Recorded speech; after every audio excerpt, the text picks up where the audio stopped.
नमस्कार विद्यार्थी मित्रांनो, मी मुंडे सर, संचालक यशवंत अकॅडमी गोकुंदा किनवट. पुन्हा एकदा तुमच्या समोर आज मी पोलीस भरती 2023-2024 या मागील 2 वर्षामध्ये पोलीस भरतीमध्ये जे प्रश्न पडले आहेत ते प्रश्न अतिशय शॉर्टकट मेथडनं कसे सोडायचे हे आपण आजच्या व्हिडिओमध्ये पाहणार आहोत. तुम्हाला जर अतिशय म्हणजे दर्जेदार प्रश्न पाहिजे असतील तर हा व्हिडिओ तुम्ही शेवटपर्यंत पहा. चला पहा, पहिला प्रश्न. या ठिकाणी पहिला प्रश्न काय आहे पहा. तर एका संख्येला 13ने भागल्यास भागाकार 203 येतो, तर ती संख्या कोणती? पहा बेटा, एका संख्येला 13ने भागल्यास म्हणजे हा काय आहे? भाजक. 13ने भागल्यास भागाकार येतो 203, तर ती संख्या कोणती? मग ती संख्या म्हणजे काय? तर आपल्याला शोधायचं आहे भाज्य.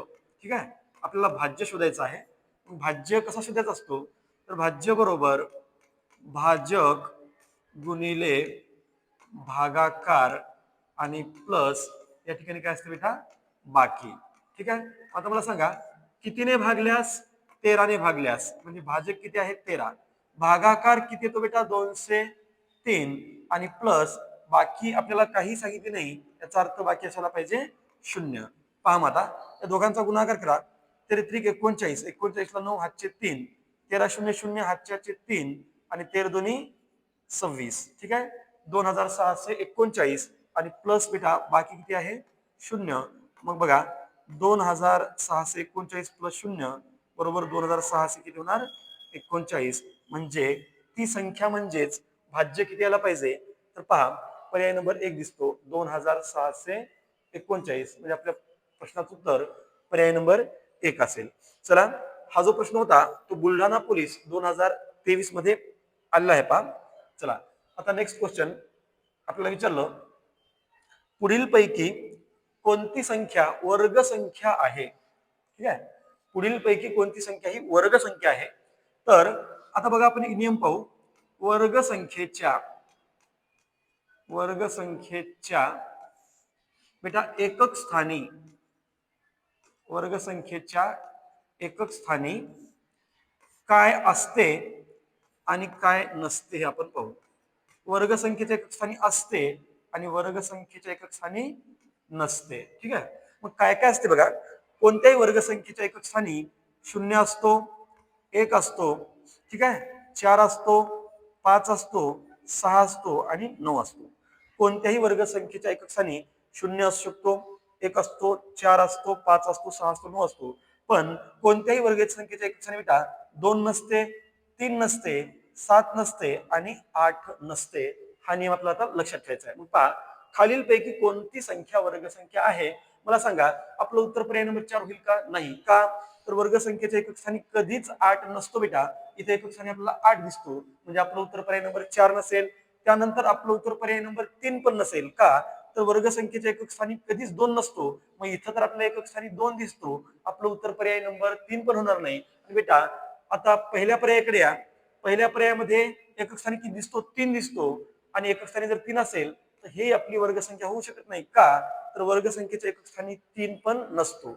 मग पहा, पहिला पर्याय कटला, तिसरा पर्याय कटला आणि चौथाही पर्याय कटला, म्हणजे निश्चितच आता आपलं उत्तर असायला पाहिजे पर्याय नंबर 2. बघा बरं, एकक स्थानी 9 आहे आणि वर्गसंख्येच्या एकक स्थानी 9 हा अंक असू शकतो. म्हणजे याचा अर्थ दिलेल्या 4 पर्यायापैकी कोणती संख्या वर्गसंख्या आहे त्याचं उत्तर असायला पाहिजे पर्याय नंबर 2. चला नेक्स्ट घ्या, पुढचा प्रश्न. प्रश्न क्रमांक 3. आता पाहू आपण तिसरा प्रश्न. 7.5 वर्ष, 7.5 वर्ष 29 महिने मायनस 2.5 वर्ष. 7.5 वर्ष प्लस 29 महिने मायनस 2.5 वर्ष बरोबर किती? आणि ऑप्शन बघा, 5 वर्ष 5 महिने, 98 महिने, 7.5 वर्ष आणि 7 वर्ष 5 महिने. म्हणजे काही पर्याय महिन्यामध्ये आहेत, काही पर्याय वर्ष आणि महिन्यामध्ये आहेत आणि काही पर्याय फक्त वर्षामध्ये दिले आहेत. तर आपण काय करू बेटा, सगळ्यांना अगोदर महिन्यामध्ये करू. मग एका वर्षामध्ये एकूण महिने असतात 12. मग 7.5 वर्ष म्हणजे बघा, एका वर्षामध्ये एकूण महिने असतात 12. आता 7.5 वर्ष, मग 7 वर्ष म्हणजे किती? 12 7 84 आणि समोरचं अर्ध वर्ष म्हणजे 6 महिने. मग 7.5 वर्ष म्हणजे 12 7 84 आणि 6 म्हणजे किती होणार बेटा? 90 महिने. ठीक आहे, प्लस हे किती आहेत? 29 महिने है ना, 12×7 = 84 आणि पुढचं अर्धवर्ष 84 + 6 90 महिने प्लस 29 महिने आणि मायनस बेटा 2.5 वर्ष. 2.5 वर्ष म्हणजे 12×2 = 24 म्हणजे 2 वर्षामध्ये 24 महिने आणि समोरचं अर्ध वर्ष म्हणजे 6 म्हणजे 2.5 वर्ष म्हणजे किती महिने होणार? 30 महिने होणार. ठीक आहे. चला आता 90 + 29 करा किती येईल बरं? 90 + 29 किती येईल? 9 आणि 0 9 आणि 9 आणि 2 किती येतात? 11 म्हणजे 119 महिने मायनस किती महिने? 30 महिने. आता या ठिकाणी 119 मधून 30 मायनस करा. 9तून 0 गेला 9 बेटा 11 मधून 3 गेले 8 म्हणजे किती महिने उरले आपल्याकडे? आपल्याकडे महिने उरलेले आहेत 89 महिने. पण ऑप्शन मध्ये जर पाहिलं आपण तर 89 महिने कुठेही आपल्याला दिसत नाही. तर मग बघा आता काय करायचं? आता पुढे काय करायचं पहा. या ठिकाणी आपण आता पाहू की या 89 ला बेटा 89 ला आपण या ठिकाणी 12 ने भाग देऊ. म्हणजे महिन्यामध्ये आहे ना, तर आपल्याला वर्षामध्ये करायचं आहे. 12×7 = 84 किती उरले बेटा? 5. म्हणजे आता हे 7 काय असतील? वर्ष आणि हे काय असतील? 5 महिने. ठीक आहे. म्हणजे 89 महिन्यांना आपण 12 ने भागलं तर भागाकार 7 म्हणजे 7 वर्ष आणि बाकी किती उरली? 5 महिने. मग बरेच जण घाईघाईमध्ये काय करतात बघा, इथं भागाकार 7 आणि बाकी 5 आली मग याला 7.5 वर्ष लिहितात. पण नाही, 7.5 वर्ष म्हणजे 7 वर्ष आणि 6 महिने असतात. त्याचं योग्य उत्तर काय असेल बेटा? 7 वर्ष आणि 5 महिने म्हणजे याचं उत्तर असेल पर्याय नंबर किती? 4. अलग लक्षात? पर्याय नंबर 4 असेल 7 वर्ष आणि 5 महिने. ठीक आहे. चला नेक्स्ट क्वेश्चन घ्या. आता जो पुढचा प्रश्न आहे चौथा प्रश्न जो आहे तो पाहू आपण. चौथा प्रश्न पहा. 57.33 भागिले 63 बरोबर 0.91 तर 5.733 छेद 9.1 बरोबर किती असं आपल्याला विचारलं. आता लक्षात ठेवा 57.33 ला जर 63 ने भागलं बेटा तर भागाकार किती येतो? 0.91. तर आपल्याला विचारलं 5.733 ला जर आपण 9.1 ने भागलं तर भागाकार किती येईल? मग बघा 5.733 याला आपल्याला कितीने भागायचं बेटा? 9.1 न आणि विचारलं भागाकार किती येईल. तर एक नियम सांगतो. आता मला सांगा या 20 ला जर आपण 4 न भागलं, या 20 ला जर आपण 4 न भागलं बेटा तर भागाकार किती येईल? 4×5 = 20. मग 20 ला जर 4 न भागलं तर भागाकार 5 येईल आणि 20 ला जर 5 न भागलं तर भागाकार 4 येईल. आता बघा 20 ला 4 न भागलं 5 येईल आणि जर 20 ला आता मी या ठिकाणी 5 न भागलं तर उत्तर किती बेटा? 4 येईल. अलग लक्षात? मला सांगा आता या संख्येला या 63 ने भागल्याच्या नंतर उत्तर जर 0.91 येत असेल तर पुन्हा या संख्येला जर या 0.91 न भागलं या संख्येला जर 9.1 न भागलं तर आपलं उत्तर येणार आहे 63. पहा आता या संख्येला जर 9.1 न भागलं तर आपलं उत्तर येणार आहे 63. पण तो विषय कशाचा आहे आता? दशांशांचा. मग विषय दशांशांचा आहे. काय होईल पहा. आता या ठिकाणी आपला दशांश काय करायचे? समान करायचे बेटा. दशांश अंशात 3 आहेत आणि छेदामध्ये फक्त 1 आहे. दशांश समान करण्यासाठी छेदामध्ये किती शून्य वाढवावे लागतील? 2. मग छेदामध्ये जर 2 शून्य वाढवावे लागत असतील तर याचा अर्थ या उत्तरामध्ये आपल्याला उजवीकडून डावीकडे 2 दशांश सरकवायचे आहेत. म्हणजे आपलं उत्तर यायला पाहिजे 0.63. पहा बरं 0.63 कोणता पर्याय दिसतो? पर्याय नंबर 2 दिसतो. 0.63 पर्याय नंबर 2. ठीक आहे. चला पुढं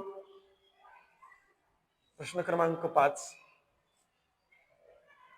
प्रश्न 5वा 80%च्या 3/5 म्हणजे किती? बघा 80%च्या 3/5 म्हणजे किती? आता आपल्याला माहित आहे कोणत्याही संख्येच्या समोर जर बेटा टक्क्याचं सिंबल असेल तर त्या संख्येच्या छेदामध्ये किती येतात? 100. आणि 3/5 लाच आपण काय म्हणू शकतो?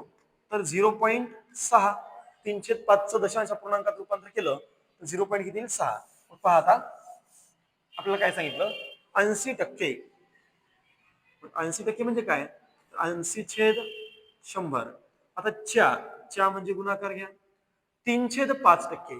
आता मी काय करतो या 3/5 ला 0.6% म्हणतो. नाही कारण आपण जर या 3/5 दशांश पूर्णांकात रूपांतर केलं तर किती येईल? 0.6. मग 80% म्हणजे 80/100. चे म्हणजे गुणाकार आणि 3/5 म्हणजे 0.6% म्हणजे त्याच्या पण छेदामध्ये किती येईल 100. आता पहा या ठिकाणी हा एक शून्य कॅन्सल, हा एक शून्य काय होणार कॅन्सल, शून्य शून्य काय झालं बेटा कॅन्सल. आता आपण 8 ला जर 10 ने भागलं तर किती येईल बरं 0.8 गुणिले 0.6 ला जर 100 ने भागलं तर अगोदरचं दशांश स्थळ 1 आहे आणि पुन्हा 100 ने भागल्यानंतर 2 दशांश स्थळ वाढतील म्हणजे एकूण दशांश स्थळ बेटा 3 होतील, 1 2 आणि हे 3. ठीक आहे. मग आता शेवटी या दोघांचा गुणाकार करा. 8 6 48, 8 6 48 आणि दशांश किती आहेत बघा 1 2 3 4, 1 2 3 आणि 4 म्हणजे आपलं उत्तर किती आलं 0.0048. पण आपण जर पर्यायामध्ये पाहिलं तर असा पर्याय आपल्याकडे नाही. ठीक आहे. पर्याय जरी नसेल तर आपलं जे उत्तर आलं बेटा, आपलं जे उत्तर आलं त्या उत्तराची सममूल्य असणारा पर्याय कोणता आहे बघा. मला सांगा 40 ला जर आपण 10च्या चौथ्या घाताने गुणलं, 40 ला जर आपण 10च्या चौथ्या घाताने गुणलं बेटा ते किती होणार बरं 1 2 3 4 5 शून्य 4 लाख होणार. किती होणार 4 लाख.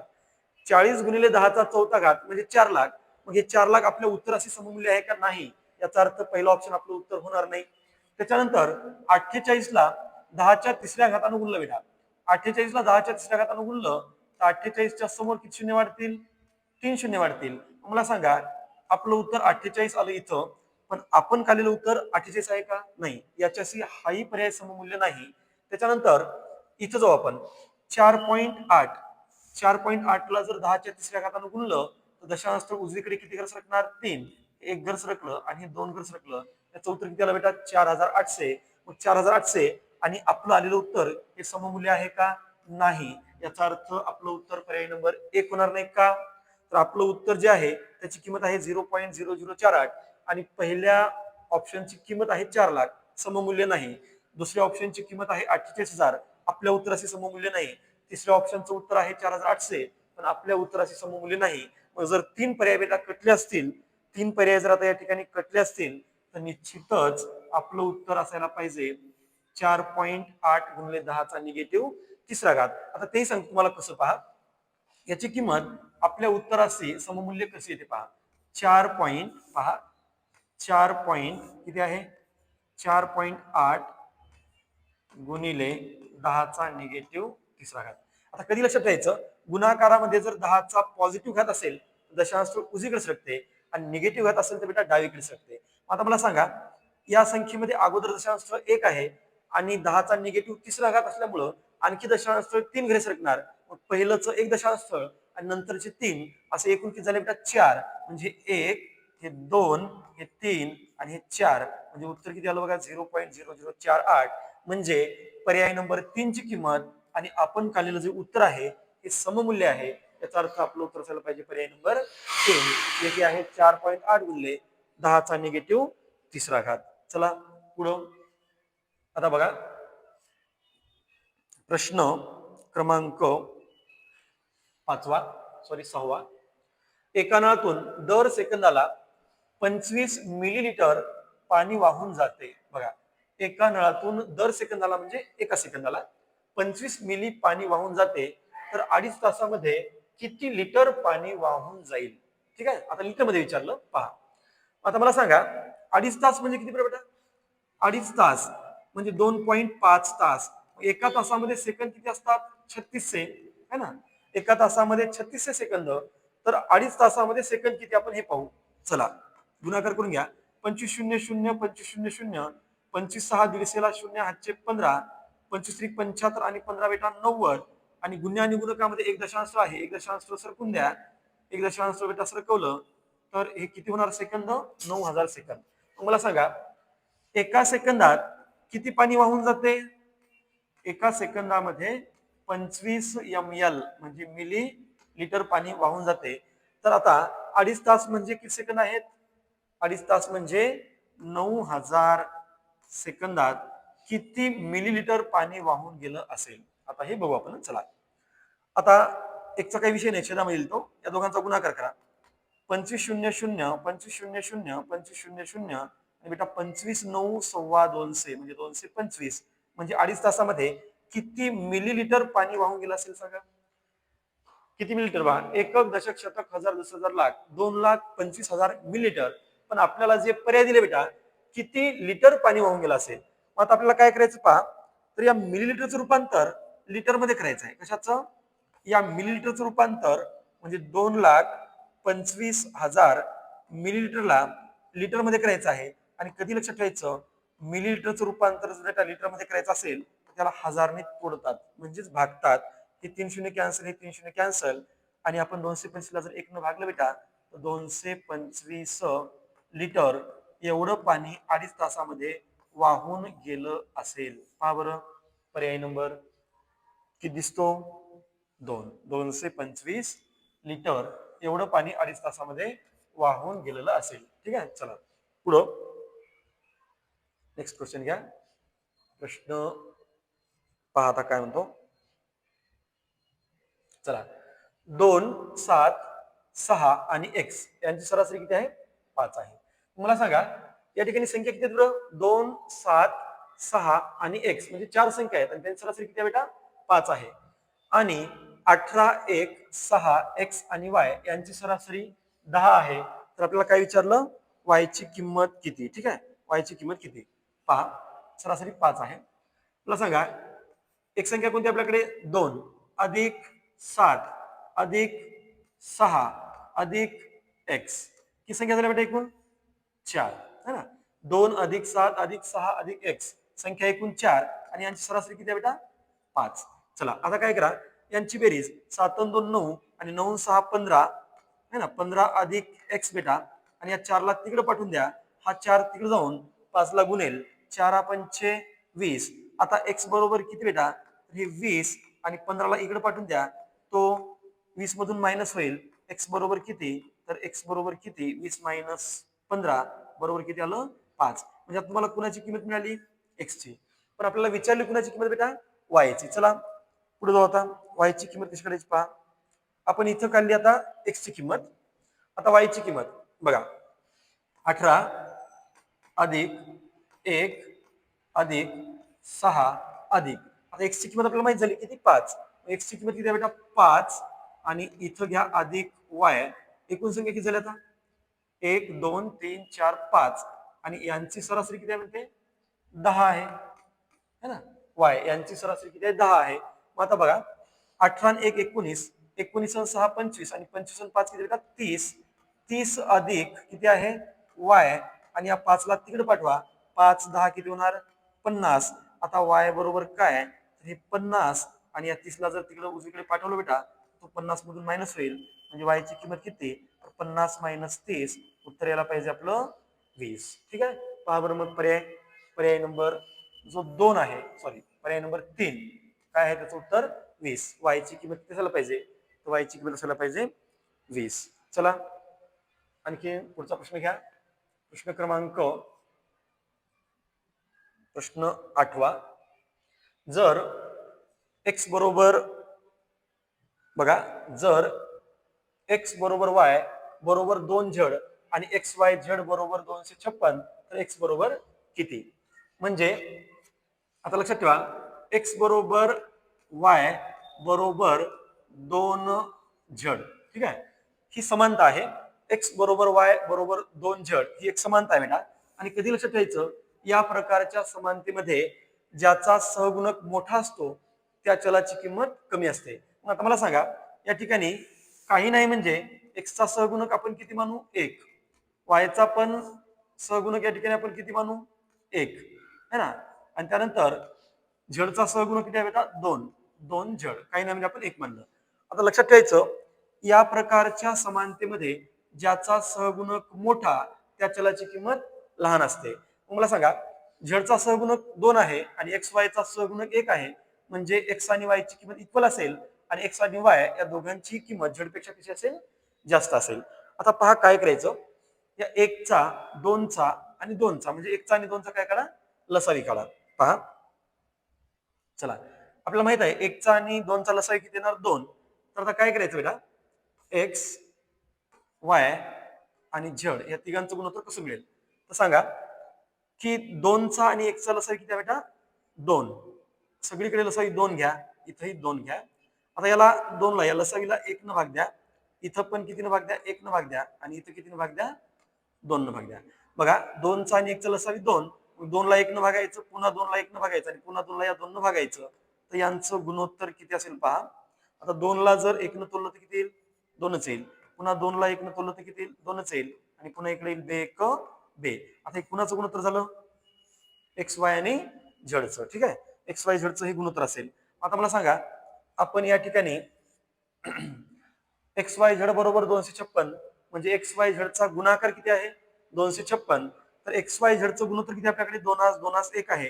चला ठीक आहे, एक्स ची किंमत आहे 2x गुणिले वाय ची किंमत पण आपण 2x घेऊ, है ना. म्हणजे प्रत्येकाला आपण x लावलं, आणि झेड ची किंमत आपण या ठिकाणी घेऊ बेटा 1x, आणि या सगळ्यांचा गुणाकार किती आहे, 256. किती आहे, 256. आता बघा सगळ्यांचा गुणाकार 256 आहे. ठीक आहे, आपण असं करू, कन्फ्युजन नको, इथं एक्स असल्यामुळे पुन्हा कन्फ्युज नको.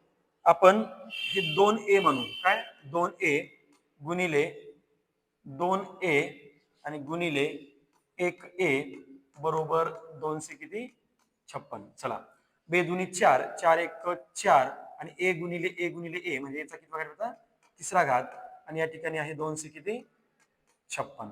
ठीक आहे, मग आता a चा तिसरा घात बरोबर 256 भागिले किती करा 4. a चा तिसरा घात बरोबर 4 6 24, 1 × 4 = 16. a चा घन बरोबर 64. बेटा a बरोबर 64 घन किती येणार 8. मग a ची किंमत किती आली आता 8. ठीक आहे, a ची किंमत 8 आली. तर आता आपल्याला विचारली कशाची किंमत, विचारली किंमत कोणाची, सॉरी घनमूळ आहे ना, घनमूळ आहे. या ठिकाणी किती आला पाहिजे 4. ए चा घन बरोबर 64, ए बरोबर किती बेटा 4. मग विचारली कशाची किंमत, तर एक्स ची किंमत विचारली. मग बघा बरं एक्सचं गुणोत्तर किती आहे, एक्सचं गुणोत्तर आहे 2.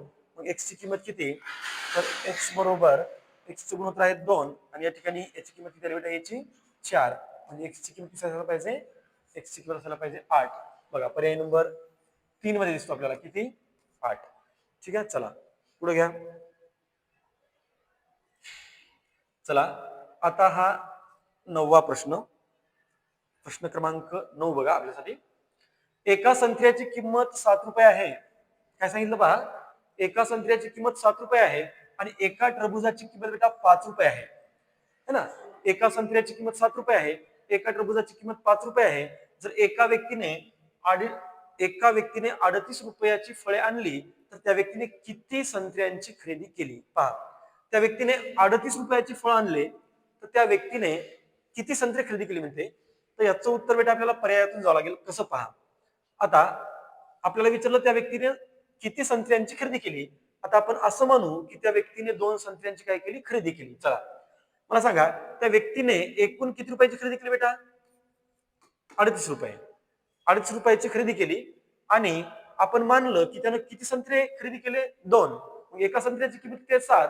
7 दुनी 14, है ना. 38 मधून 14 मायनस करा, 8तून 4 गेले 4, आणि बेटा 3तून 1 गेला 2, किती उरले 24. आता एका टरबुजाची किंमत किती आहे, 5 रुपये आहे. एका टरबुजाची किंमत जर 5 आहे, तर मग ही उरलेली जी रक्कम आहे ती त्या 5च्या पटीमध्ये आहे का, नाही. याचा अर्थ आपलं उत्तर पर्याय नंबर 2 होऊ शकत नाही. अलग लक्षात, हे आपलं उत्तर होऊ शकत नाही. आता जाऊ आपण पर्याय नंबर 3 कडे. चला, एकूण किती रुपयाचे फळ आणले त्या व्यक्तीने, 38 रुपयाचे. त्या व्यक्तीने एकूण फळ आणले 38 रुपयाचे, आणि आपल्याला विचारलं किती संत्र्यांची खरेदी केली, आणि एका संत्र्यांची किंमत आहे बेटा 7 रुपये, आणि आपण आता मानायलो की त्यानं 3 संत्री खरेदी केली. तर 7 रुपये प्रमाणे 3 संत्री 7 × 21 रुपये होतील. मग आता हे वजाबाकी करा, 8तून 1 गेला 7, आणि 3तून 2 गेला बेटा 1, किती उरले 17 रुपये. मला सांगा 17 रुपये उरले असतील, तर प्रत्येक टरबुजाची किंमत आहे 5. हे 5च्या पट्टीमध्ये 17 आलं का, नाही. याचा अर्थ त्यानं 3 संत्रे पण खरेदी केलेले नसतील. आता जो आपण तिसरा पर्याय, त्याने एकूण खरेदी किती केली, 38 रुपयाची. आता आपण असं म्हणू की त्यानं 4 संत्रे खरेदी केले, एका संत्र्याची किंमत 7, 7 चोक 28. 38 मधून संत्र्यांची 28 रुपये किंमत बेटा आपण मायनस केली, तर बाकी किती उरणार 10. आता हे 10 संख्या या 5च्या पटीमध्ये आहे, म्हणजे 5 रुपयाला जर एक टरबूज असेल, तर त्यानं 5 दुनी 10, म्हणजे टरबूज विकत घेतले असतील 2, आणि संत्री विकत घेतले असतील किती 4 म्हणजे आपलं उत्तर पर्याय नंबर 3 यायला पाहिजे. म्हणजे उत्तर किती यायला पाहिजे? त्यानं किती संत्र्यांची खरेदी केली असेल? तर 4 संत्र्यांची खरेदी केली असेल आणि याचं उत्तर आपल्याला पर्यायातून जावं लागेल. चला, आणि हे जर आलं नसतं, ही संख्या जर 5च्या पट्टीमध्ये आली नसते बेटा, तर तेव्हा मात्र आपल्याला आपलं उत्तर यापैकी नाही हे लिहावं लागलं असतं. आणि हा जो प्रश्न आहे धुळे SRPF 2024 या भरतीमध्ये आलेला आहे बेटा. चला पुढं नेक्स्ट क्वेश्चन पहा. आता पुढचा प्रश्न पहा. जर 14 पैकी 11 खेळाडूंची निवड करायची आहे तर अशी निवड किती प्रकारे करता येईल? बघा, कॉम्बिनेशनचा प्रश्न आहे हा. त्याला आपण निवड म्हणतो मराठीमध्ये. पहा, मराठीमध्ये काय म्हणतात त्याला? निवड.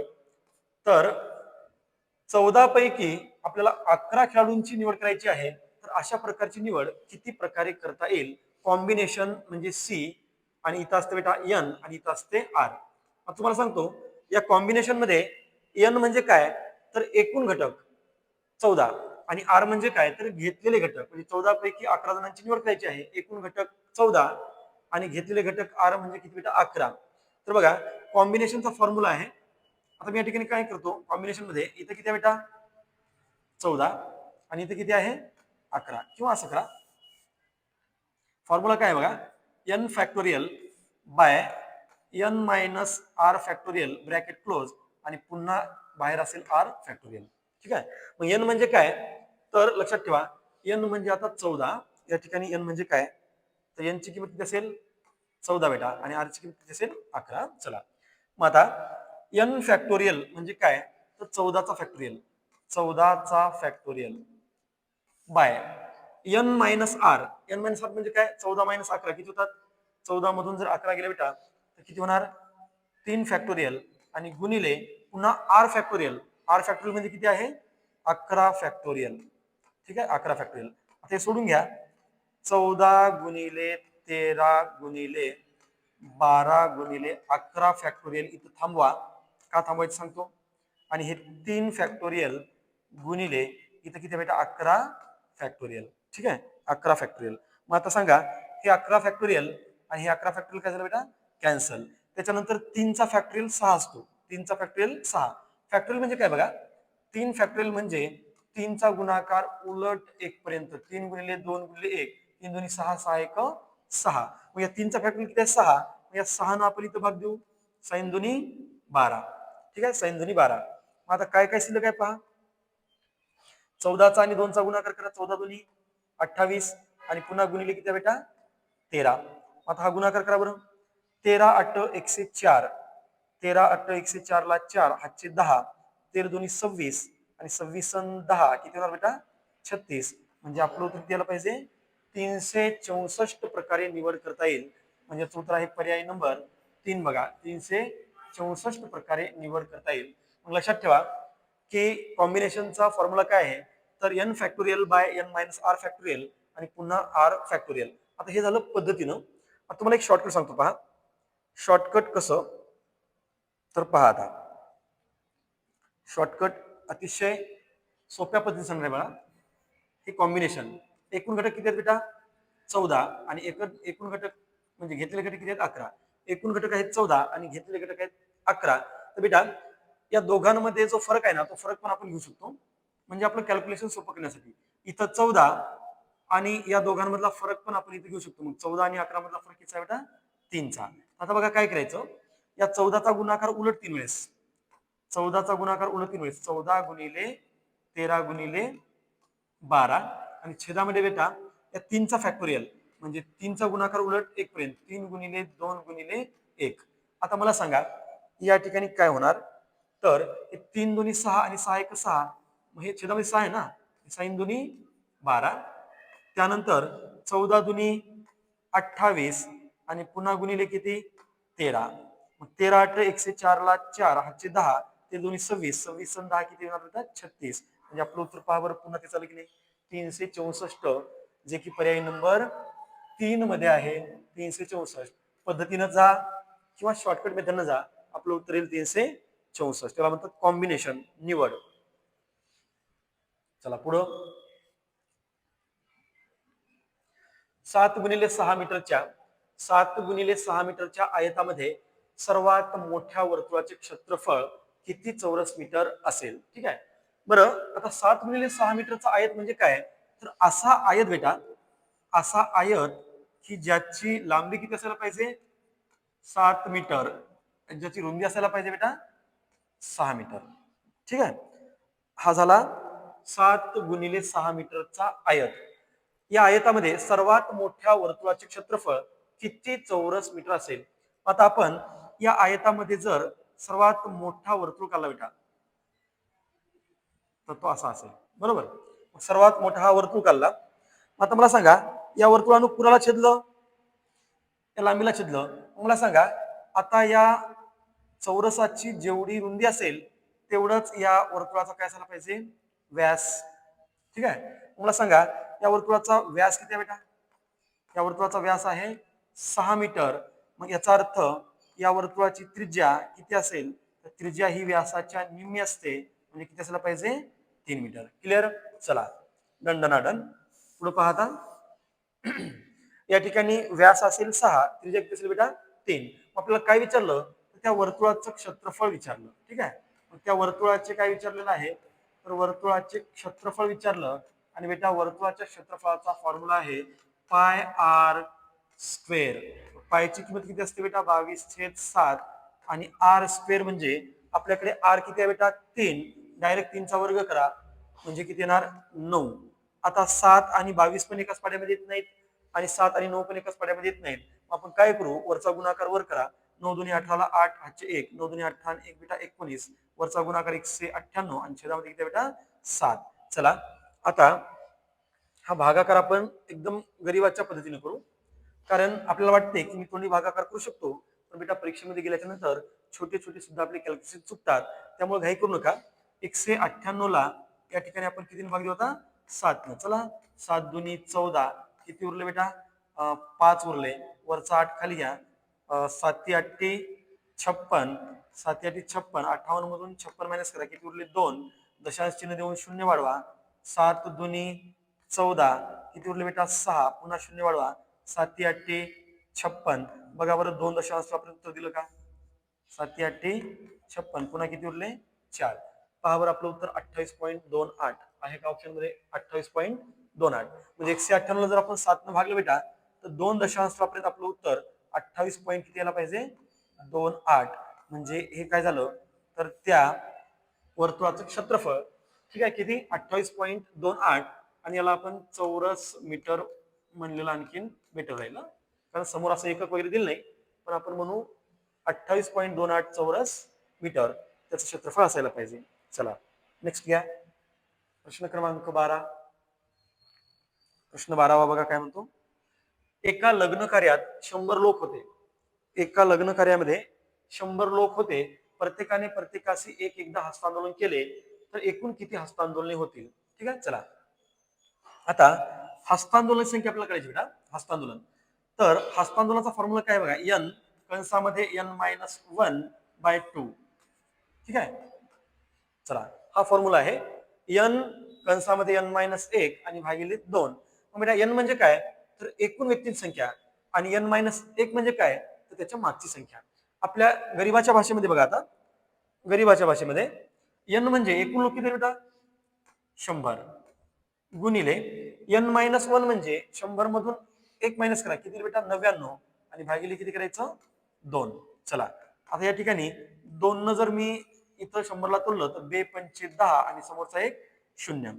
आता या दोघांचा गुणाकार करा. 50 गुणिले 99. हा शून्याला 0 येईल बेटा. शून्याला 0 ठेवून द्या. 5 9 45 ला 5, हातचे 4. 5 9 45 4 49. म्हणजे एकूण किती हस्तांदोलने व्हायला पाहिजे? तर 4950 हस्तांदोलने व्हायला पाहिजे, जे की आपल्याला पर्याय नंबर 2 मध्ये दिसते. ठीक आहे. तर विद्यार्थी मित्रांनो, तुम्हाला आमचा हा आजचा व्हिडिओ जर आवडला असेल तर आमच्या यशवंत अकॅडमी या युट्यूब चॅनलला लाईक, शेअर आणि सबस्क्राईब करायला मात्र विसरू नका. धन्यवाद.